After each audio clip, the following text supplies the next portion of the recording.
Papansin nyo, itong accounts receivable, AR, okay? Papansin mo, 158.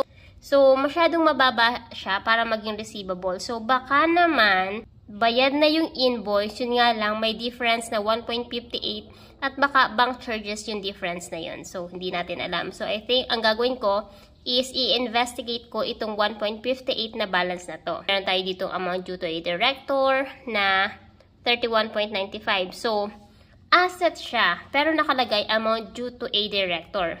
Kung positive to, ang dapat na account nito is amount due from a director. So again, i-investigate ko tong 31,950 na to and i-make sure ko na lahat ng pumasok dito sa account na to ay amount due to a director talaga. So kasi kung positive yan, dapat amount due from a director yan.